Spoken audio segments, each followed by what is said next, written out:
కోట్లాది రూపాయల కరెంటు బిల్లులు అవుతాయి. దీన్ని భరించడం సాధ్యం కాదు. ఇది బడ్జెట్ పైన అదనపు భారం అని అంటున్నారు. సుమారు 9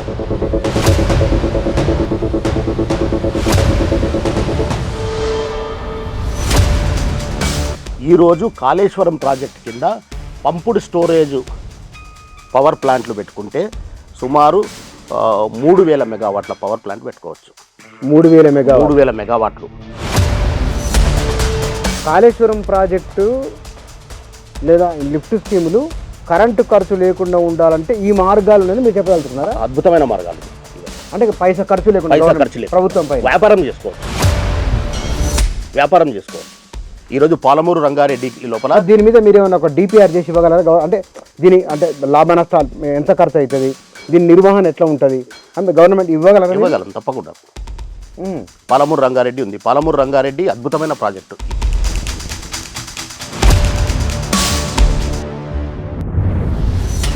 ఇవి బాహుబలి పంప్ సెట్లు అంటాం. 139 మెగావాట్ పంప్ సెట్ ఒక్కొక్కటి. వళ్ళ biggest under ground pump house అది. వళ్ళ ప్రపంచంలోనే అతిపెద్ద అండర్ గ్రౌండ్ పంప్ హౌస్ అది. కాళేశ్వరం ప్రాజెక్టు తెలంగాణ ప్రజల జీవితాలకు భరోసా అనేవరని అంటే కనుక దాన్ని మీరు ఆ స్టేట్మెంట్తో ఏకీభవిస్తారా, వ్యతిరేకిస్తారా? ఎందుకు? ఒక ఇంజనీర్ కదా. నమస్తే. కాళేశ్వరం ప్రాజెక్టు గురించి రోజుకో అంశం పత్రికలోనో టీవీలోనో వస్తూ ఉన్నది.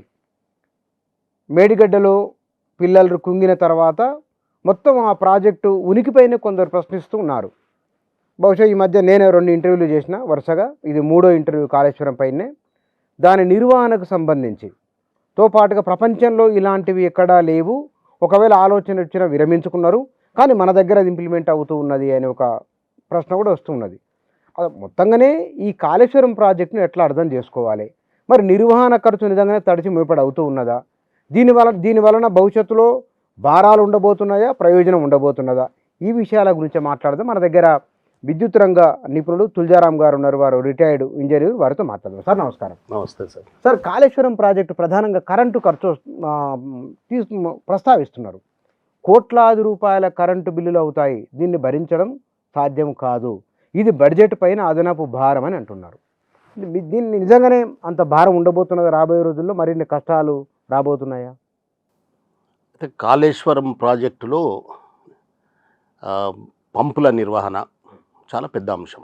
అంటే ఒక దిగువ ప్రాంతం నుండి ఎగువ ప్రాంతానికి నీటిని తోడే వ్యవస్థ కాబట్టి ఇక్కడ చాలా పెద్ద సంఖ్యలో మెగావాట్ల 139 మెగావాట్ల సామర్థ్యం కలిగిన పంప్ సెట్లు కూడా ఇక్కడ పనిచేస్తూ ఉంటాయి అన్నమాట. వాటికి న్యాచురల్గా కరెంటు కన్జంప్షన్ అంటే విద్యుత్ వినియోగం కూడా ఎక్కువగానే ఉంటుంది. అయితే ఇక్కడ మనము కాళేశ్వరంలో ఉన్నటువంటి విద్యుత్ వ్యవస్థను స్థూలంగా మనం పరిశీలించినట్లయితే దీని లోపల ఒక సుమారు 5000 మెగావాట్ల విద్యుత్తును ఉపయోగించే పంప్ సెట్స్ ఇందులోపల ఇన్వాల్వ్ అయి ఉన్నాయి. అన్ని స్టేజ్లు కలిపి మేడిగడ్డ నుండి మొదలు పెడితే చిట్ట చివరి కొండపోచమ్మ సాగర్ వరకు మొదలు పెడితే అన్ని పంపింగ్ స్టేషన్స్ సామర్థ్యాన్ని మనము కలుపుకున్నట్టయితే 4950 మెగావాట్లు అవుతుందన్నమాట. దీనికి కావలసినటువంటి పంప్ సెట్స్ ఈ 4950 మెగావాట్ల పంప్ సెట్స్ రన్ చేయడానికి కాను 16 సబ్స్టేషన్లను మనం నిర్మించుకోవడం జరిగింది. దీని లోపల 400 kV సబ్స్టేషన్స్ ఒక 6, 220 kV సబ్స్టేషన్స్ 11, 132 kV సబ్స్టేషన్స్ 2 ఉన్నాయి. వీటి మొత్తం ఖర్చు ఇంచుమించు సుమారు ఒక 2650 కోట్ల వరకు వెచ్చించి ఈ సబ్స్టేషన్స్ను, పంప్స్ను వీటినన్నింటినీ కూడా ఏర్పాటు చేయడం జరిగింది. అయితే ఇక్కడ ఏంటంటే ప్రతిరోజు ఆన్ యావరేజ్ 2 TMCల నీటిని తోడి పోసినట్టయితే ప్రతిరోజు ఈ పంపుల యొక్క సామర్థ్యం ఏముందంటే 2 TMCల నీటిని తోడిపోస్తుంది అనమాట. 2 TMCల నీటిని తోడిపోయడానికి 180 TMC టోటల్ అంటే 90 డేస్ రన్ అవుతుంది.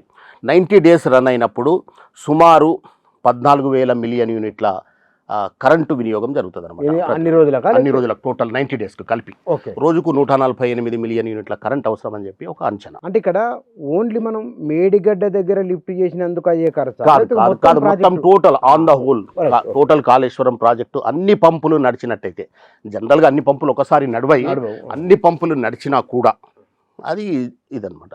దాన్ని మనము 6 రూపాయలు ఒక యూనిట్ అని లెక్క కట్టుకున్నప్పుడు సుమారు 9,000 కోట్ల రూపాయలు విద్యుత్ బిల్లులు అవుతాయి అనేది ఒక అంచనా. 9,000 కోట్లు 9,000 కోట్ల అంటే రూపాయలు సంవత్సరానికి అనుకున్నాం. సంవత్సరానికి 9,000 కోట్ల విద్యుత్ వినియోగం అవుతుంది అనేది ఒక అంచనా. ఇది కరెంటు వినియోగం ఇక్కడ దీనికి సంబంధించి.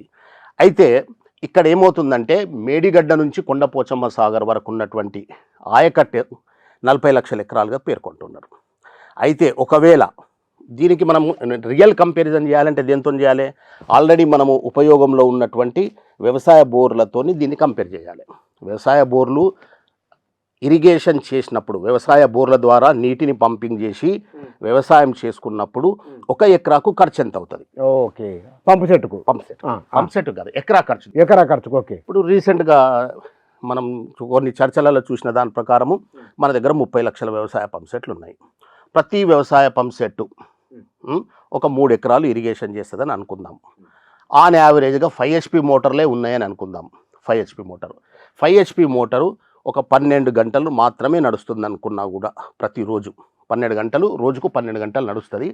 అది కూడా ఒక 9 నెలలే నడుస్తుంది అనుకుందాం. సంవత్సరం లోపల వేసవి కాలము వేరే మిగతా సీజన్స్ని తీసేస్తే ఒక 9 గంటలు మాత్రమే నడుస్తుంది అనుకున్నప్పుడు ఒక 5 HP పంప్ సెట్ నెలకు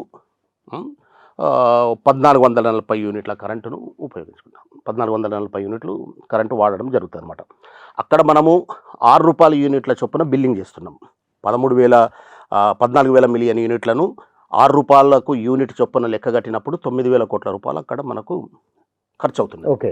ఇక్కడ మనము ఒక 5 HP పంప్ సెట్ను బోర్ వేసుకోవడము, బోర్ తవ్వుకోవడము, దానికి మోటార్ బిగించుకోవడము, కావాల్సినటువంటి పైప్ లైన్ వేసుకోవడం, ఇవన్నీ కూడా ఇనీషియల్ పెట్టుబడి. ఇవన్నీ రైతు పెట్టుకుంటారు. వల్ల ఇది ప్రభుత్వం పెట్టడం లేదు. ఇనీషియల్ పెట్టుబడి రైతు కేవలము కరెంటు వినియోగాన్ని, కరెంటు యొక్క ఖర్చునే మనం లెక్క చేస్తున్నాం. ఇక్కడ కరెంటు ఖర్చు అప్పుడు ఏమవుతున్నదంటే 1440 యూనిట్లు అనుకుందాం సపోజ్ ప్రతి నెలకు.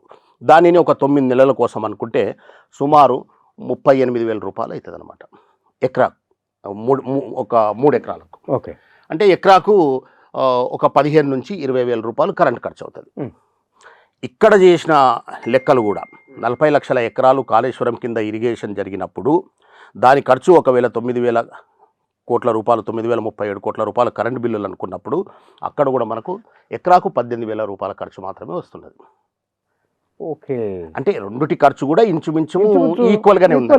అంటే మరి అబ్నార్మల్గా ఏం లేదు. ఒకవేళ ఈ మనము ఇక్కడ ఒక విషయం ఏంటంటే 9,000 కోట్లు కూడా చాలా పెద్ద అమౌంట్ కదా. పెద్ద అమౌంట్, చాలా పెద్ద అమౌంట్. సంవత్సరానికి వ్యవసాయ పంప్ సెట్లకు ప్రభుత్వము, రాష్ట్ర ప్రభుత్వము సుమారు 14,000 కోట్ల రూపాయల సబ్సిడీ ఇస్తుంది రాష్ట్ర వ్యాప్తంగా సంవత్సరానికి వ్యవసాయ పంప్ సెట్లకు, డిస్కామ్స్కు. అయితే ఇక్కడ మన కాళేశ్వరం లిఫ్ట్ ఇరిగేషన్కు మనము 9,000 కోట్ల రూపాయల ఖర్చు వస్తుంది కదా. ఇక్కడ మనం చేయాల్సింది ఏంది? ఖర్చును తగ్గించుకోవడం, అంతే కదా. అల్టిమేట్గా ఖర్చును ఏ రకంగా తగ్గించుకోవచ్చును, ఏమైనా అవకాశాలు ఉన్నాయా అనేది మనం ఎక్స్ప్లోర్ చేయాలి. అయితే మీరు ఈ మధ్యన దేశవ్యాప్తంగా ఒక ట్రెండ్ను అబ్జర్వ్ చేస్తున్నారు. ఏమనుంది? ఎక్కడ అంటే 2030 వరకు, 2035 వరకు భారతదేశం లోపల పునరుత్పాదక విద్యుత్తును 5 లక్షల మెగావాట్లకు పెంచుకోవాలనేది ఒక లక్ష్యం. పునరుత్పాదక విద్యుత్ అంటే ఏంది? సోలారు, విండు, పంపుడు స్టోరేజు, బ్యాటరీ ఎనర్జీ సిస్టము తదితర అంటే బొగ్గు లేదా ఇంధనాలను, అంటే కాలుష్యాన్ని వెదజల్లే ఇంధనాన్ని వాడకుండా ఉత్పత్తి చేసే విద్యుత్ హైడల్ కావచ్చు. ఇప్పుడు మనకు తెలంగాణ రాష్ట్రం లోపల హైడల్ అంటే నీటి ద్వారా విద్యుత్ వినియోగం చేసుకోవడానికి ప్రాజెక్టులు ఏమీ లేవు. ఇప్పుడు మనకు సోలారు పగటిపూట అందుబాటులోకి వస్తున్నది. రాత్రిపూట మనకు విద్యుత్ అంటే పీక్ అవర్స్ లోపల మార్నింగు 7 to 10 అనుకోండి, 7 నుంచి 10 గంటల వరకు, సాయంత్రము 7 గంటల నుంచి 10 గంటల వరకు, ఈ 6 గంటలు పీక్ అవర్స్. ఈ 6 గంటల లోపలనే విద్యుత్ యొక్క రేటు ఇండియన్ ఎలక్ట్రిసిటీ ఎక్స్చేంజ్లో ఎక్కువ ఉంటుంది. అయితే ఇక్కడ కాళేశ్వరం లోపల ఉన్నటువంటి అడ్వాంటేజ్ ఏంటంటే కాళేశ్వరము సంవత్సరానికి కేవలము జూలై నుంచి అక్టోబర్, నవంబర్ వరకు ఒక 3-4 నెలలు మాత్రమే నడుస్తుంది. మిగతా కాలం అంతా కాళేశ్వరంలో ఉన్నటువంటి పంపులు, సబ్స్టేషన్స్ అన్నీ కూడా ఆల్మోస్ట్ ఆల్ ఐడిల్గానే ఉంటాయి. అంటే ఇక్కడ ఒక విషయం నేను ఏం చెప్పదలుచుకున్నా అంటే, మీరు పారంజిత్ సినిమా చూసుంటారు కాలా అని. అవును. అందులో ఒక మాట అంటాడు, ఉమ్, నా దేహమే నా ఆయుధము అంటాడు, ఉమ్, నా శరీరమే నా ఆయుధము అంటాడు. ఇక్కడ కాళేశ్వరం అనే ఒక ప్రాజెక్టుకు నీరు అనేది ఒక ఆత్మ అయితే, కాళేశ్వరం ప్రాజెక్టులో ఉన్నటువంటి పంపు సెట్లు, కాళేశ్వరం ప్రాజెక్టులో ఉన్నటువంటి రిజర్వాయర్లు, కాళేశ్వరం ప్రాజెక్టులో ఉన్నటువంటి సబ్స్టేషన్సు, కాళేశ్వరం ప్రాజెక్టులో ఉన్నటువంటి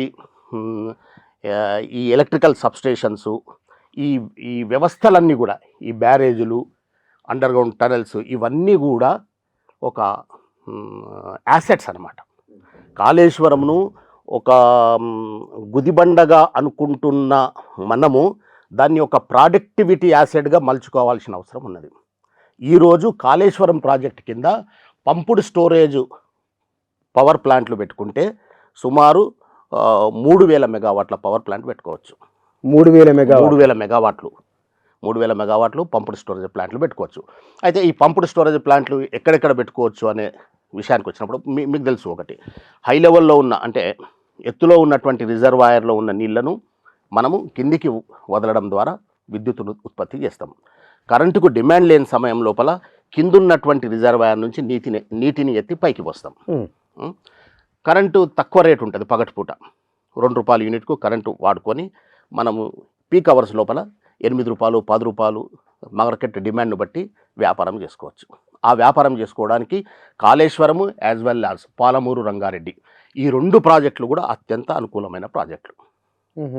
అయితే ఇక్కడ మన రాష్ట్ర ప్రభుత్వము ఈ పంపుడు స్టోరేజ్ పవర్ ప్లాంటు, మళ్ళంటే బ్యాటరీ ఎనర్జీ సిస్టమ్, సోలారుకు అదనంగా వీటిని 8000 మెగావాట్లు ఉత్పత్తి చేయాలని లక్ష్యంగా పెట్టుకున్నారు 2035 వరకు. ఓకే. ఎప్పుడు అంటే ఈ ప్రాజెక్ట్ నిర్మాణంలోనే అది ఉన్నదా? లేదు. ఇప్పుడున్న పరిస్థితుల లోపల వీళ్ళు ఏమనుకుంటున్నారంటే, మనకు సోలార్తో పాటు ఈ పీక్ అవర్స్ డిమాండ్ను మీట్ కావడానికి అవసరమైనటువంటి పంపుడు స్టోరేజ్ పవర్ ప్లాంట్ను, మళ్ళంటే బ్యాటరీ ఎనర్జీ సిస్టమ్ ద్వారా విద్యుత్తును నిల్వ చేసి అవసరమైన డిమాండ్ ఉన్న సమయాల్లో వాడుకోవడానికి వీలుగా వీటి సామర్థ్యాన్ని రేపు 2030 వరకు 3 మెగావాట్లు, 2035 వరకు 8 మెగావాట్లకు పెంచుకోవాలనేది ఒక ఆబ్జెక్టివ్. అది రీచ్ కావడానికి కాళేశ్వరము, పాలమూరు రంగారెడ్డి మనకు చాలా అనుకూలమైన అంశాలు. ఒకటి. తర్వాత ఇంకోటి ఏంటంటే, కాళేశ్వరం ద్వారా ఇప్పుడు మిగతా ఒక టూరిజం సర్క్యూట్ చేసుకోవచ్చు, వాటర్ స్పోర్ట్స్ డెవలప్ చేసుకోవచ్చు. అంటే నంబర్ ఆఫ్ దాన్ని ఎక్స్ప్లోర్ చేయాల్సిన అవసరం ఉన్నదన్నమాట, దాన్ని ఏ రకంగా దాన్ని ఇది చేసుకోవచ్చు అనే విషయం లోపల. కాకపోతే మనకు ఈ విద్యుత్ బిల్లులు తగ్గించుకోవడానికి, మెయింటెనెన్స్ తగ్గించుకోవడానికి అత్యంత ఏమంటాం దీన్ని బెనిఫిట్ అంశం అంటే పంపుడు స్టోరేజ్ పవర్ ప్లాంట్. ఇంకొకటి ఏముందంటే, ఇక్కడ చెప్పడం మర్చిపోయినా నేను, మనకు ఈ కాలువలు ఉన్నాయి, అంటే రిజర్వాయర్స్ ఉన్నాయి. ఈరోజు మనము సోలార్ ప్లాంట్ పెట్టాలంటే మెగావాట్కు 3 ఎకరాలు నుంచి 3.5 ఎకరాలు అవసరం. ఈరోజు తెలంగాణ లోపల భూమి విలువలు బాగా పెరిగిపోతున్న సందర్భం లోపల ఈ రిజర్వాయర్లు, ఈ మల్లన్న సాగర్ కావచ్చు, రంగనాయక సాగర్, కొండపోచమ్మ సాగర్, ఈ రిజర్వాయర్లు అన్నిటి మీద కూడా మనము ఫ్లోటింగ్ సోలార్ పెట్టుకోవచ్చు అనమాట. రిజర్వాయర్ల పైన చైనా వాళ్ళ మాదిరిగా. చైనా ఎందుకు, మన దగ్గర వేరే రాష్ట్రాల్లో కూడా పెట్టుకున్నారు, గుజరాత్ కాలువల మీద కూడా పెట్టుకోవచ్చు. కాకపోతే కాలువల మీద పెట్టేది కొంచెం ఎక్స్పెన్సివ్ ఉంటుంది. ఈ రిజర్వాయర్ల మీద పెట్టుకునేది మట్టుకు చాలా ఏమంటారు ఎకనామికల్ అనమాట. ఇంకోటి ఏంటంటే, మనకు ల్యాండ్ అవసరం అనేది తగ్గించుకున్న వాళ్ళం అవుతాం, ల్యాండ్ ఎంక్రోచ్మెంట్ తగ్గించుకున్న వాళ్ళం అవుతాము. ఇంకోటి ఏంటంటే, ఈ వాటర్ ఎవాపరేషన్ తగ్గిపోతుంది, వేసవి కాలంలో వల్ల నీటి ఆవిరి అనేది ఒకటి తగ్గిపోతుంది. మళ్ళంటే ఈ ఫ్లోటింగ్ సోలార్ లోపల ఎఫిషియన్సీ అంటే విద్యుత్ ఉత్పత్తి శాతం కూడా ఎక్కువ ఉంటుంది అనమాట. ఇన్ని రకాలుగా దీనివల్ల లాభాలు ఉన్నాయి. కాబట్టి పగటిపూట వాడుకోవడానికి మనము ఈ సోలార్ను రిజర్వాయర్ల మీద పెట్టుకోవచ్చు. పీక్ లోడ్ అవర్స్ లోపల మనం వాడుకోవడానికి ఈ పంపుడ్ స్టోరేజ్ ప్లాంట్ పెట్టుకోవచ్చు. ఎట్ ద సేమ్ టైం మనకు 400 kV సబ్స్టేషన్స్, 220 kV సబ్స్టేషన్స్ ఉన్నాయి. కాబట్టి బ్యాటరీ ఎనర్జీ స్టోరేజ్ సిస్టమ్ కూడా పెట్టుకోవడానికి అవకాశం ఉంది. అక్కడ బ్యాటరీల ద్వారా కూడా విద్యుత్తును నిల్వ చేసుకొని డిమాండ్ ఉన్న సమయాల లోపల మనం వ్యాపారం చేసుకోవచ్చు. అది కూడా మనకు ఎంత కావాలంటే అంత పెట్టుకోవడానికి అవకాశం ఉంది. ఇక్కడ మీకు ఇంకొక విషయం ఏం చెప్తున్నా అంటే సెంట్రల్ గవర్నమెంట్ కూడా ప్రధానమైన విషయం ఇక్కడ పంప్డ్ స్టోరేజ్ పవర్ ప్లాంట్ పెట్టాలంటే ఎవరైనా కొత్తగా దాన్ని పెట్టాలంటే మెగావాట్కు 6 కోట్ల రూపాయలు అవుతాయి. ఒక మెగావాట్కు. ఇక్కడ కాళేశ్వరం లోపల మీకు కాలువలు అందుబాటు లోపల ఉన్నాయి, రిజర్వాయర్లు ఉన్నాయి, నీళ్లు ఉన్నాయి, అన్నీ రెడీమేడ్ ఈ వ్యవస్థ ఉంది కాబట్టి ఇక్కడ మెగావాట్కు 1 కోటి రూపాయల కంటే ఎక్కువ కాదు. 5 కోట్లు మెగావాట్ దగ్గర 5 కోట్ల రూపాయలు మనం సేవింగ్ చేసుకోవచ్చు. మీరు 3000 మెగావాట్లు అంటే మీరు 3000 మెగావాట్లు 3000 కోట్లలో అయిపోతుంది. అదే బయట వేరే వాళ్ళు దాన్ని ఆ ప్రాజెక్ట్ని పెట్టాలనుకుంటే కనీసం 18 నుంచి 20,000 కోట్ల రూపాయలు కావాలి వాళ్ళకు. అంటే అది క్యాపిటల్ ఇన్వెస్ట్ మాత్రం అది మాత్రమే అది అంతే. తర్వాత మళ్ళీ తర్వాత ఏముండదు కదా, ఖర్చే ఉండదు, ఇంకా ఖర్చే ఉండదు. మీ దగ్గరున్న సోలార్ను వాడుకుంటారు, ఫ్లోటింగ్ సోలార్ పెట్టుకుంటాము, ఫ్లోటింగ్ సోలార్ను డే టైంలో వాడుకుంటాము, పీక్ అవర్స్ లోపల వ్యాపారం చేసుకుంటాము, ఆఫ్ సీజన్ లోపల కూడా వ్యాపారం చేసుకుంటాము. లేదు అనుకుంటే ఈ పొద్దు రేపు మీరు మన రాష్ట్ర ప్రభుత్వమే హ్యామ్ పద్ధతి లోపల రోడ్లను వేస్తున్నారు. హ్యామ్ పద్ధతి లోపల హైబ్రిడ్ యాన్యుటీ మోడ్ అంటాం దాన్ని, హ్యామ్ పద్ధతి, పబ్లిక్ ప్రైవేట్ పార్ట్నర్షిప్ పీపీపీ విధానం లోపల ఇక్కడ కూడా అది చేసుకోవచ్చు మనం. ఇక్కడ పెట్టుబడిదారులు ఇప్పుడు రీసెంట్గా రాష్ట్ర ప్రభుత్వము గ్రీన్కో కంపెనీతోని 500 మెగావాట్లకు పంప్డ్ స్టోరేజ్ పవర్ కొనాలని చెప్పి అగ్రిమెంట్ చేసుకున్నారు. అది 6 రూపాయల యూనిట్ ఏమో అగ్రిమెంట్ జరిగిందనమాట. అవసరం లేదు కదా, మన దగ్గరనే చేసుకోవచ్చు మనం. ఇక్కడ ఇంకోటి ఏంటంటే సింగరేణి అటువంటిది పంప్డ్ స్టోరేజ్ ప్లాంట్లలో వెళ్ళడానికి ప్రయత్నం చేస్తున్నది. వాళ్ళకు అవైలబుల్ ఉన్నటువంటి కంప్లీట్ అయిపోయిన గనులు, ఓపెన్ కాస్ట్ మైన్స్ ఉన్నాయి కదా, వాటిలల్లో నీళ్లు నిల్వ చేసి పంప్డ్ స్టోరేజ్ ప్లాంట్ పెట్టాలని చెప్పి వాళ్ళు ఎక్స్ప్లోర్ చేయబోతున్నారు. అంటే మీరు అంటున్నది కాళేశ్వరం ప్రాజెక్టు లేదా లిఫ్ట్ స్కీములు కరెంటు ఖర్చు లేకుండా ఉండాలంటే ఈ మార్గాలు ఉన్నాయని మీరు చెప్పదలుచుకున్నారా? అద్భుతమైన మార్గాలు ఉన్నాయి ఇవన్నీ. అంటే పైసా ఖర్చు లేకుండా ప్రభుత్వం పై వ్యాపారం చేసుకోవచ్చు. ఈరోజు పాలమూరు రంగారెడ్డి లోపల దీని మీద మీరు ఏమైనా ఒక డిపిఆర్ చేసి ఇవ్వగలరా? అంటే దీని అంటే లాభ నష్టాలు ఎంత ఖర్చు అవుతుంది, దీని నిర్వహణ ఎట్లా ఉంటుంది అంటే గవర్నమెంట్ ఇవ్వగలరా? ఇవ్వగలం, తప్పకుండా. పాలమూరు రంగారెడ్డి ఉంది. పాలమూరు రంగారెడ్డి అద్భుతమైన ప్రాజెక్టు. మన పాలమూరు రంగారెడ్డి పథకము ఏదైతే ప్రాజెక్టు చేస్తున్నారు కదా, ప్రాజెక్ట్ లోపల 4700 మెగావాట్ల పిఎస్పి తీసుకురావచ్చు మనం.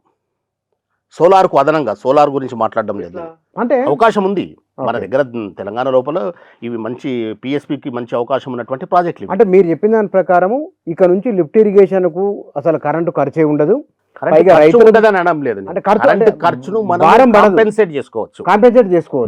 నష్టం అయితే ఇప్పుడు భారం పడదు, బడ్జెట్ భారం లేకుండా పైగా బిజినెస్ వ్యాపారం కదా. ఇప్పుడు కాళేశ్వరం 3 months 4 months నడుస్తుంది. ఇప్పుడు పొద్దున పాలమూరు రంగారెడ్డి కూడా ఫుల్ ఫ్లెడ్జ్గా నడిచినప్పుడు అది కూడా 3 నెలలు 4 నెలలు నడుస్తుంది. ఆ 3 నెలలు 4 నెలలు పోను మిగతా సమయం అంతా వ్యాపారం చేసుకోవచ్చు కదా అంటున్నా. కరెక్ట్. ఇండస్ట్రీస్ అమ్ముకోవచ్చు, ఇంకేమన్నా హోటల్స్కో, ఐటీ కంపెనీలకు, ఎవరికైనా మార్కెట్లో, ఓపెన్ మార్కెట్లో ఇండియన్ ఎలక్ట్రిసిటీ ఎక్స్చేంజ్లు ఇవ్వచ్చు. లేకపోతే ఇదే మన జెన్కోతోని డిస్కమ్లతోని పవర్ పర్చేజ్ అగ్రిమెంట్ చేసుకోవచ్చు. కానీ కొందరు అంటూ అసలు కాళేశ్వరం ప్రాజెక్టే దాని వలన వృధానే అంటున్నారు కదా, మీరేమో అది దాన్ని ఎట్లా బతికించాలి, దానికి అదే ప్రయోజనాలు ఏమిటి, ఎట్లా ఉపయోగించాలో మీరు చెప్తున్నారు. సరే, ఇప్పుడు ఏ దాన్ని కూడా అంటే వృధా అనేది ఇప్పుడు జనరల్గా ఏమంటున్నారంటే రష్యాలో ఫెయిల్ అయింది, ఇది కాళేశ్వరం కూడా ఫెయిల్యూర్ అని అంటున్నారు. రష్యాలో భారీ ప్రాజెక్ట్, అది కంపారిజనే కరెక్ట్ కాదు. రష్యా లోపల సైబీరియన్ రివర్ రివర్సల్ అని ఒక ప్రాజెక్ట్ టేకప్ చేశారు. సైబీరియన్ రివర్ రివర్సల్ స్కీమ్ అని చెప్పి ఒకటి, వాళ్ళు నదిని దారి మళ్లించడం. సైబీరియా అంటే అది మొత్తం మంచు ఎడారి, మీకు తెలుసు కదా. నార్త్ అంటే ఉత్తర ధ్రువం దగ్గర ఉండే సైబీరియా లోపల ఉన్నటువంటి 2 నదులు ఉన్నాయి. ఆ 2 నదులను మధ్య ఆసియాకు దారి మళ్లించి సుమారు 2500 కిలోమీటర్ల కాల్వ ద్వారా 130 నుంచి 300 మీటర్ల వెడల్పుతోని కాలువలు తవ్వి 15 మీటర్ల లోతు ఆ కాలువలు 45 లక్షల హెక్టార్లకు సాగునీరు అందించాలి అని చెప్పి వాళ్ళు ప్లాన్ చేశారు. ఒక స్టీమర్ వెయిట్ అంతా 300 మీటర్లు 100 feet వెడల్పుతోని, అంటే వేరియస్ స్టేజెస్, 5 కిలోమీటర్ వెడల్పే 5 కిలోమీటర్ అంటే కొన్ని అట్లుంటుంది. 130 నుంచి 300 మీటర్స్ వరకు. అయితే ఆ ప్రాజెక్టును డీప్ అంటే ఫీజిబిలిటీ స్టడీ చేసి అన్ని చేసిన తర్వాత ఆ మధ్య రష్యా లోపల వచ్చినటువంటి ఆ రాజకీయ మార్పులు, మళ్ళంటే ఆ కమ్యూనిజము, సోషలిజము యొక్క విచ్ఛిన్నం కావడం అవన్నీ కదా, రష్యా పతనం కావడము. ఆ సందర్భం లోపల 1980s లోపల దాన్ని విత్డ్రా చేసుకున్నారు. యాక్చువల్గా ఇంప్లిమెంట్ చేద్దామని అనుకున్నారు. తర్వాత ఎన్విరాన్మెంటల్ స్టడీస్, మళ్ళీ ఈ ఫీజిబిలిటీ స్టడీస్ జరిగిన తర్వాత సరే ఇది ఎన్విరాన్మెంటల్గా లేకపోతే ఎకనామికల్గా 50 బిలియన్ రష్యన్ రూబుల్స్ దాని బడ్జెట్ అనమాట, దానికి కావాల్సినటువంటి ఖర్చు. అది చాలా హై ఎక్స్పెండిచర్ అనుకున్నారు, లేకపోతే ఇంకా వాళ్ళ ఇతరత్ర కారణాల వల్ల దాన్ని విత్డ్రా చేసుకున్నారు. అంటే కంప్లీట్ కాకుండా ఉపసంహరించుకోబడిన ప్రాజెక్టు రష్యాది. వేరే as Kaleshwaram is a completed project. ఇంతకుముందు నేను మీకు అన్న కదా, అక్కడ ఉన్నటువంటి సబ్స్టేషన్లు, పంపులు, రిజర్వాయర్లు, మళ్ళంటే కాలువలు, టన్నెల్స్, బరాజులు, అవన్నీ కూడా మీకు ఆస్తే కదా, అవన్నీ కూడా ఒక ఆస్తి. ఈరోజు ఫిషరీస్ డెవలప్ చేసుకోవచ్చు, మళ్ళంటే టూరిజం సర్క్యూట్ డెవలప్ చేసుకోవచ్చు, వాటర్ స్పోర్ట్స్ను ఇది చేసుకోవచ్చు, ఎక్కడెక్కడికో వెళ్తాం కదా మనము. స్పీడ్ బోటింగ్ అంటారు, లేకపోతే అది కాయికింగ్ కానీ, మళ్ళీ వాటర్ స్పోర్ట్స్ ప్రపంచ మన దగ్గర వచ్చి ఇక్కడ హుస్సేన్ సాగర్లో అప్పుడప్పుడు వాటర్ స్పోర్ట్స్ కండక్ట్ చేస్తూ ఉంటారు, రోయింగ్ అవి ఇవి చాలా ఉన్నాయి కదా. రీసెంట్గా మీరు ఒక మ్యాగజైన్లో కూడా చూసినాము, చైనా వాళ్ళు ఒక రిజర్వాయర్ లోపలనే ఒక మల్టీ స్టోరీడ్ రిసార్ట్స్ కట్టారు. అంటే ఒక్క ప్రతికూల పరిస్థితులను అనుకూలమైన పరిస్థితులుగా మార్చుకోవడమే ఒక విజనరీ చేయాల్సినటువంటి పని, ఒక ప్రభుత్వాలు చేయాల్సినటువంటి పని. ఇక్కడ నేనేమంటున్నా అంటే, ఇప్పుడు మనం అంతెందుకు రోడ్ల మీద చూస్తుంటాం, ఇక్కడ మన గచ్చిబౌలి, కొండాపూరు, మన జూబ్లీహిల్స్ ఏరియాలో చూస్తుంటాము, పనికిరాని ఇనుప ముక్కలను, స్క్రాప్ను ఒక అందమైన కళాఖండాలుగా మారుస్తున్నారు కదా. మరి అక్కడక్కడ ఉన్నాయి కదా, ఇది అంతకంటే గొప్పది కదా.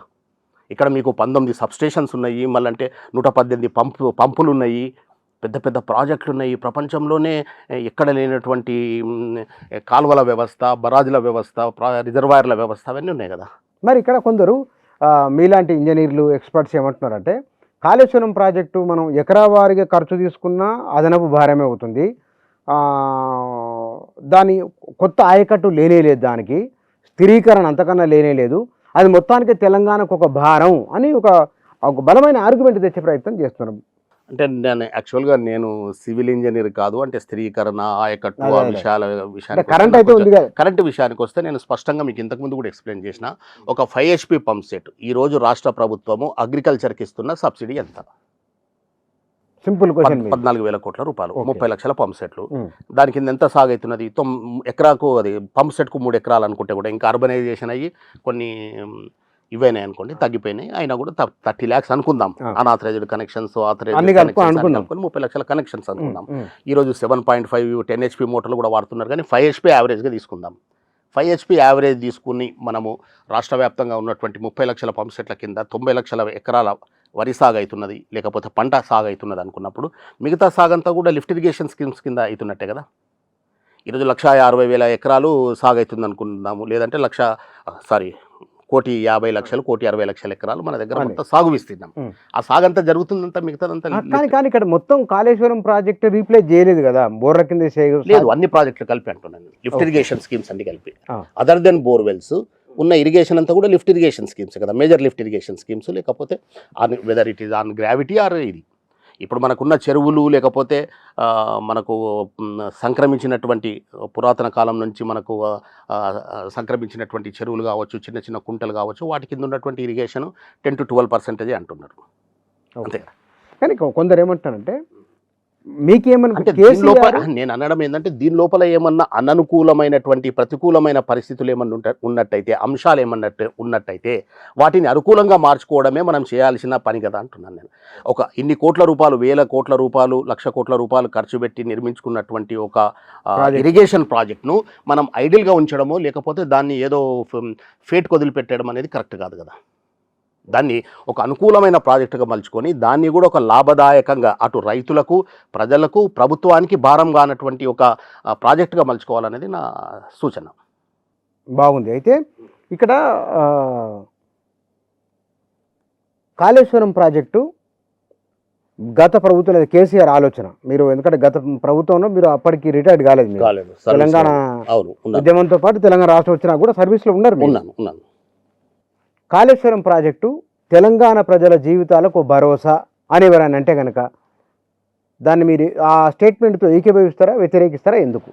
ఒక ఇంజనీర్గా చెప్పండి. కాళేశ్వరము ప్రాజెక్ట్ అంటే తెలంగాణకు ఎత్తిపోయేసుకోవడం తప్ప, నీటిని ఎత్తిపోయడం తప్ప మార్గాంతరము లేదు, అంతే కదా. అయితే మనకు గోదావరి, కృష్ణా జలాలను తెలంగాణ పొలాలకు మళ్లించడానికి ఉన్న రెండు అద్భుతమైన అవకాశాలు. ఇక్కడ కృష్ణాకు వస్తే పాలమూరు రంగారెడ్డి ఎత్తిపోతల పథకము, ఇక్కడ ఉత్తర గోదావరి నది విషయానికి వస్తే కాళేశ్వరం. ఈ రెండింటిని కూడా ఒకవేళ ఈ రెండు ప్రాజెక్ట్ లోపల ఏమన్నా ప్రతికూలమైనటువంటి అంశాలుంటే వాటిని సరిదిద్దుకొని ఈరోజు వస్తున్నటువంటి నూతన సాంకేతిక పరిజ్ఞానాన్ని అందిపుచ్చుకొని నష్టాలను వీలైనంత వరకు పూడ్చుకొని దీన్ని ఒక సక్సెస్ఫుల్ ప్రాజెక్టుగా మలుచుకోవాల్సిన బాధ్యత మనందరి మీద ఉందనేది నా ఉద్దేశం. దానికి కావాల్సినటువంటి ఇప్పుడు మీరు ప్రధానమైన అలిగేషన్ ఆరోపణ ఏమున్నది, విద్యుత్ ఖర్చు ఎక్కువ ఉన్నది, కరెంటు ఖర్చు ఎక్కువ ఉంటుంది, ఇది కరెంటు వినియోగపరంగా భారమైన పథకము అనేది ఒక ప్రధానమైన ఆరోపణ. అయిన విద్యుత్ ఉత్పత్తిని మనము కమర్షియల్గా మరల్చుకోవడము, కమర్షియల్గా దాన్ని ట్రాన్స్ఫార్మ్ చేసుకొని మనం దాని ద్వారా ఆదాయాన్ని సమకూర్చుకోవడము, అదేవిధంగా అందరు చెప్తున్నట్టు మత్స్య సంపదను పెంచుకోవడము, లేకపోతే టూరిజంను డెవలప్ చేసుకోవడము, ఇవన్నీ వీటి ద్వారా దాన్ని మనం ఒక ప్రజలకు ఒక అద్భుతమైన పథకంగా, దాన్ని ఒక ప్రజలకు ఉపయోగకరమైన పథకంగా, ప్రభుత్వానికి, ప్రజలకు, దేశానికి దాన్ని ఒక ప్రొడక్టివిటీ యాసెట్గా మలుచుకునే అవకాశం పుష్కలంగా ఉన్నది. కానీ ఇక్కడ మరి ఈ ప్రభుత్వం ఎందుకు మరి దానిపైన ఎందుకు ఇన్ని అది ఎంక్వైరీలు అని, లేకపోతే కనుక ఇవాళ అంటే ఇప్పుడు ఇక్కడ కాళేశ్వరం నాకు స్థూలంగా అర్థమైంది ఏంటంటే ఉన్న డిస్ప్యూట్ అంతా కూడా కేవలం 3 బరాజులకు సంబంధించి, మేడిగడ్డ మీద 3 బరాజులకు సంబంధించి డిస్ప్యూట్ ఉంది. అవును, ప్రభుత్వానికి కావచ్చు, విపక్షాలకు కావచ్చు, ఎవరికి కానీ ఈ 3 బరాజులు తప్పిస్తే డిస్ప్యూట్ అయితే లేదు కదా. మిగతా రిజర్వాయర్ల గురించి డిస్ప్యూట్ లేదు కదా. ఇప్పుడు నేను చెప్తున్న పంపుడు స్టోరేజ్ పవర్ ప్లాంట్స్ కావచ్చు, లేకపోతే ఈ సోలారు జనరేషన్ కావచ్చు, ఇవన్నీ కూడా మిగతా ప్రాంతాలలోనే ఇన్వెస్ట్ చేయమంటున్నా కదా. ఇప్పుడు మల్లన్న సాగర్ ప్రాజెక్ట్ కావచ్చు, లేకపోతే కొండపోచమ్మ సాగరు, ఇంకేముంది మనది గంధమల్ల ఉంది, చాలా చాలా ఉన్నాయి కదా. ఇక్కడ నిజాం సాగర్ దాకా వస్తుంది, మిడుమన నుంచి. అంటే ఒక సోలారు ఫ్లోటింగ్ సోలార్ పెట్టుకోవడానికి కూడా మనకు చాలా పెద్ద ఏరియా ఉందన్నమాట. 1000 మెగావాట్ల సోలార్ కూడా మనం ఉత్పత్తి చేసుకోవచ్చు. దానికి సంబంధించి ఇప్పుడు మనము ఇవన్నిటినీ కూడా రాష్ట్ర ప్రభుత్వము R&Bలో చేస్తున్న విధంగానే ఎలక్ట్రిసిటీ రంగంలో కూడా చేయాలనేది R&Bలు ఇప్పుడు హ్యామ్ పద్ధతిలో రోడ్లు వేస్తున్నారు కదా. ఇక్కడ కూడా అదే చేయండి. PPP, పబ్లిక్ అండ్ ప్రైవేట్ పార్ట్నర్షిప్లో చేయండి. బూట్ అని అంటాం కదా, built, operate, own, operate and transfer, boot పద్ధతిలో చేయొచ్చు. ఇవన్నీ కూడా ఒకటే పద్ధతులు కదా. ఈ పద్ధతుల ద్వారా చేసుకోవచ్చు కదా. ఈరోజు ఇంకోటి ఏంటంటే ప్రధానంగా మనము రీసెర్చ్ అండ్ డెవలప్మెంట్ బాగా పటిష్టంగా ఉండాలి. ఎట్లా ఏదైనా కూడా శాస్త్రీయంగా ఇన్నోవేటివ్గా కొత్త విషయాలను కనుగొని ప్రపంచవ్యాప్తంగా వస్తున్నటువంటి కొత్త టెక్నాలజీస్ను అడాప్ట్ చేసుకునే దిశగా మనం ముందుకు వెళ్ళాలి. ఈరోజు సింగరేణి ఉంది. సింగరేణి కేవలము బొగ్గును తవ్వే ఒక సంస్థగా మిగిలిపోకుండా వాళ్ళు విద్యుత్ రంగంలోకి వచ్చారు. అదొక ఇన్నోవేటివ్. వాళ్ళు థర్మల్ రంగంలోకి వచ్చారు, సోలార్ రంగంలోకి వచ్చారు, రేపొద్దున పంప్డ్ స్టోరేజ్ రంగంలోకి వస్తున్నారు. అదేవిధంగా బంగారము, రాగి, ఇతర ఏమంటారు రేర్ మినరల్స్ ఎక్స్కవేషను ఫీల్డ్లో కూడా వెళ్తున్నారు. ప్రపంచవ్యాప్తంగా వెళ్ళడానికి వాళ్ళు ఒక R&Dని పెట్టుకున్నారు, దాని మీద ఇది చేస్తారు. అదే రకంగా విద్యుత్ సంస్థలు, ఇరిగేషన్ డిపార్ట్మెంట్ కూడా R&Dని డెవలప్ చేసుకున్నాలి. R&D సంస్థ ఉండాలి ప్రతి దగ్గర. మీరు చూడండి, పెద్ద సంస్థలు, కేంద్ర ప్రభుత్వ రంగ సంస్థలకు అన్నిటికీ R&D వింగ్స్ ఉంటాయి, రీసెర్చ్ అండ్ డెవలప్మెంట్ వింగ్స్ ఉంటాయి. మన దగ్గర కూడా అట్లా రీసెర్చ్ అండ్ డెవలప్మెంట్ వింగ్ని ఎస్టాబ్లిష్ చేసుకొని కొత్తగా వస్తున్నటువంటి అధునాతమైనటువంటి పద్ధతులను అడాప్ట్ చేసుకొని దానికి అనుగుణంగా డెవలప్ చేసుకోవాల్సిన అవసరం ఉన్నది. అప్పుడు ప్రజలు డెవలప్ అవుతారు, మన నేషన్ డెవలప్ అవుతుంది. ఇంకెప్పటి వరకు మనము అండర్ డెవలప్డ్గా ఉందాం చెప్పండి. అంటే ఇప్పుడు మీరు కాళేశ్వరం దగ్గర మేడిగడ్డ నుంచి నీళ్లు ఎత్తిపోసి మళ్ళీ కిందికే వదిలేస్తున్నారు. అంటే మౌలికమైన ఒక ప్రశ్న వేస్తున్నారు. దానివల్ల ఏం ప్రయోజనం? ఎల్లంపల్లి ఉంది కదా, ఎల్లంపల్లి నుంచి ఎట్లా తీసి పోసుకుంటున్నాం, ఇక ఏం పని దాంతో, ఎందుకు అనవసరంగా 3 బ్యారేజీలు కూడా నిష్ప్రయోజనం కదా అనేది ఒక ఆర్గ్యుమెంట్ ఉంది. అవును, అంటే అక్కడ గుడ్ సీజను, బ్యాడ్ సీజన్ అనేది అంటున్నారు కదా. ఒకవేళ కరువు పరిస్థితులు ఏర్పడినప్పుడు అక్కడ నీటి విలువ లభ్యత ఎక్కువ ఉంటుంది కాబట్టి అక్కడ నుంచి లిఫ్ట్ చేసుకొని మేడిగడ్డ నుంచి నీటిని లిఫ్ట్ చేసి ఎల్లంపల్లికి వేసుకోవడానికి కావాల్సిన అందుకు ఈ 3 బరాజులు నిర్మించుకోవడం జరిగింది. అది మంచి సీజన్ ఉన్నప్పుడు, వర్షపాతం బాగుండి వరద మంచిగా వచ్చినప్పుడు ఆ బరాజులు అవసరం లేదు, లేనప్పుడే అవసరం అనేది ఒక ఇదనమాట. అయితే నేను అనేది కూడా అంతే. నేను ఆ 3 బరాజులకు సంబంధించినటువంటి డిస్ప్యూట్ గురించి మనం ఆర్గ్యుమెంట్ చేసుకోవాల్సిన అవసరం ఉంది. నేను అనేది ఏంటంటే బ్యాలెన్స్ కాళేశ్వరం ప్రాజెక్ట్ అంతా కూడా ఒక మంచి ప్రాజెక్టే కదా, ప్రజలకు కావచ్చు, రైతులకు కావచ్చు, అందరికీ ఉపయోగకరమైన ప్రాజెక్ట్ కదా. దీన్ని భారము అని అనుకోకుండా, భారము కాకుండా మలుచుకోవాల్సిన బాధ్యత కూడా ప్రభుత్వం మీద ఉంది కదా అనేది నా సూచన. అంటే మీరు ఆల్టర్నేటివ్ మెథడ్స్ ఉన్నాయి, ఆల్రెడీ ఉన్నాయి. నిరంతరం ఆరోపణలు చేసుకోకుండా దీన్ని మీరు ఫాలో కండి. ఏ లిఫ్ట్ కూడా తెలంగాణలో భారం కాదు అని మీరు చెప్పదలుచుకున్నారు. ఎగ్జాక్ట్లీ.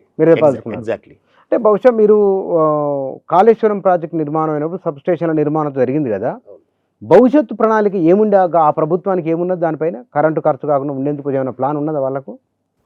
అంటే సబ్ స్టేషన్స్ ఉన్నాయి కాబట్టి, స్విచ్చింగ్ స్టేషన్స్ ఉన్నాయి కాబట్టి, అక్కడ రాబోయే భవిష్యత్తు కాలం లోపల వచ్చేటువంటి నూతనమైనటువంటి ఈ బ్యాటరీ ఎనర్జీ స్టోరేజ్ సిస్టము వీటిని ఇన్స్టాల్ చేసుకోవడానికి అవకాశాలు బాగుంటాయి అనేది మటుకు అది ఉంది అనడానుకున్నారు. ఉంది, అది కూడా ఒక ఆలోచన.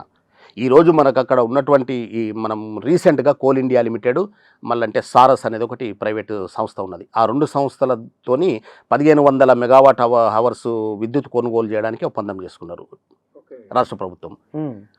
మనమే పెట్టుకోవచ్చు ఒకవేళ కనుక. ఇప్పుడు మీరు ఒక ఆల్టర్నేటివ్ మోడల్ చెప్తున్నారు కదా, ఈ మోడల్ ప్రకారం తీసుకుంటే రాష్ట్ర ఖజానాకు మిగిలేది ఎంత? అంటే ఖర్చు కాకుండా సబ్స్టిట్యూట్ అవుతున్నది కదా, వీళ్ళైతే రాయితీల రూపంలో గవర్నమెంట్ ఇస్తున్నది వాళ్ళకు. రెండోది, మనం డిమాండ్ ఉన్నప్పుడు మార్కెట్లో, ఓపెన్ మార్కెట్లో కొంటున్నాం.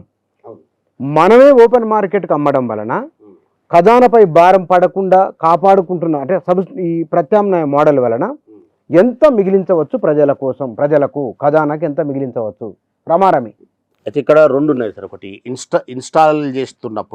ఇన్స్టాల్ చేస్తున్నప్పుడు మనము యూనియన్ గవర్నమెంట్ వాళ్ళు VDF అని ఇస్తున్నారు, ఒకటి VGF అని, వయబిలిటీ గ్యాప్ ఫండ్ అని ఇస్తున్నారు, వయబిలిటీ గ్యాప్ ఫండ్ అని ఇస్తున్నారు. వీటికి బెస్ట్కు బ్యాటరీ ఎనర్జీ స్టోరేజ్ సిస్టమ్కు దానికి ఇస్తున్నారు. అది సమ్ అబౌట్ 1 crore వరకేమో ఉంటున్నది. అది ఇస్తున్నారు వాళ్ళు. అంటే సెంట్రల్ గవర్నమెంట్ నుంచి మనము ప్రభుత్వ ఆధీనంలోనే ఇన్స్టాల్ చేయాలనుకున్నప్పుడు ఆ VGF యొక్క బెనిఫిట్స్ని తీసుకొని దానికి అవసరం ఉన్నటువంటి ఇంకా కొంత డబ్బును ప్రభుత్వం సమకూర్చుకోవడమా, లేకపోతే ప్రైవేట్ పెట్టుబడిదారులతో ఇన్వెస్ట్ చేయించి పెట్టుకోవడం ఒకటి. తర్వాత ఇంకోటి ఏంటంటే ఈ సోలార్ ఇన్స్టాలేషన్ కూడా ఇంతకుముందు అనుకున్నట్టు ప్రైవేట్ అండ్ పబ్లిక్ పార్ట్నర్షిప్ లోపల పెట్టుకోవడము, లేకపోతే టోటల్గా ప్రైవేట్ వాళ్ళకే ఇచ్చి మనం వాళ్ళ దగ్గర నుంచి ఫిక్స్డ్ ఛార్జెస్ తీసుకోవడమా, లేకపోతే యూనిట్ ఛార్జ్ తీసుకోవడం అనేది దాన్ని మనం చేసుకోబోయే అగ్రిమెంట్ మీద ఆధారపడి ఉంటుంది అనమాట. వాళ్ళతో చేసుకునే పవర్ పర్చేజ్ అగ్రిమెంట్స్, లేకపోతే MOUలు చేసుకుంటాం కదా, దాని మీద ఆధారపడి ఉంటుంది. కాకపోతే దానివల్ల ఎంత మేరకు లాభం జరుగుతుంది ఏందనేది మనము ఇప్పుడే చెప్పడం అనేది కొంచెం ఎర్లీ ఫోర్కాస్ట్ అవుతుంది. కాకపోతే భారం కాకుండా మట్టుకు కాళేశ్వరంను పాలమూరు రంగారెడ్డిని మనము డిజైన్ చేసుకోవచ్చు, భారం కాకుండా. ఓకే. ఈ బహుశా అంటే ఈ లిఫ్టుల మీద ప్రపంచంలో ఎక్కడైనా సరే మీరు చెప్పిన మోడల్ ప్రయోగీకరణ జరిగిందా, లేకపోతే కనుక అది కూడా మన రాష్ట్రంలో మొదలవుతుందా? లిఫ్టుల మీద విద్యుత్ ఉత్పత్తి చేయడం, ఓపెన్ మార్కెట్లో అమ్ముకోవడం లాంటివి మోడల్ ప్రపంచంలో ఎక్కడ ఉన్నాయి? అట్లా ఎక్కడేది చేస్తున్నారు, ఓపెన్ మార్కెట్లో పెట్టడం. మన దగ్గర కూడా అవకాశం ఉంది కదా. ఇండియన్ ఎలక్ట్రిసిటీ ఎక్స్చేంజ్లో చాలామంది ఇప్పుడు సోలార్లో కావచ్చు, లేకపోతే PSPలో కావచ్చు, ఇప్పుడు గ్రీన్కో వాళ్ళు వీళ్ళందరూ చేస్తున్న పని అదే కదా.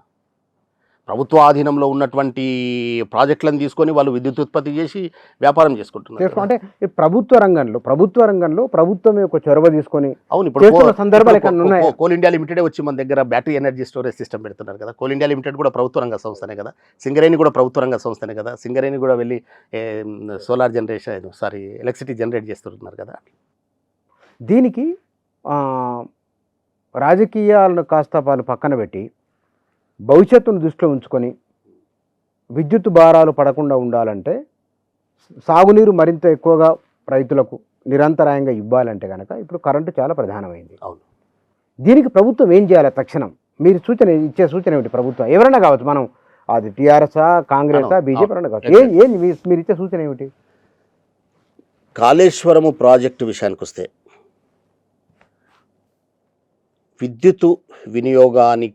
విద్యుత్ ఖర్చులను తగ్గించుకోవడానికి, విద్యుత్ వినియోగపరంగా వచ్చే ఖర్చులను, అంటే ఇక్కడ ఏముందంటే మనకు 9,000 కోట్లు విద్యుత్ వినియోగము, సంవత్సరానికి 250-270 కోట్లు ఆపరేషన్ అండ్ మెయింటెనెన్స్ ఖర్చులు వస్తాయి, నిర్వహణ ఖర్చులు వస్తాయి. ఇంచుమించు సుమారు 9,5-10,000 కోట్ల రూపాయలు ప్రతి సంవత్సరానికి ఖర్చు వస్తుంది అనేది ప్రధానమైన ఇదనమాట అంశం.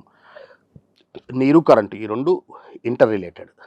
ఈరోజు మనకు నీటి ద్వారా విద్యుత్ ఉత్పత్తి చేసుకొని అదే కాళేశ్వరం ప్రాజెక్టును విద్యుత్ వినియోగానికి కాకుండా విద్యుత్ ఉత్పత్తికి వాడుకోవడం ద్వారా, విద్యుత్ వినియోగం మాత్రమే కాదు విద్యుత్ ఉత్పత్తికి వాడుకోవడం ద్వారా Kaleshwaram project self sufficient, self reliable, స్వయం సమృద్ధి సాధించడానికి పుష్కలమైన అవకాశాలు ఉన్నాయి.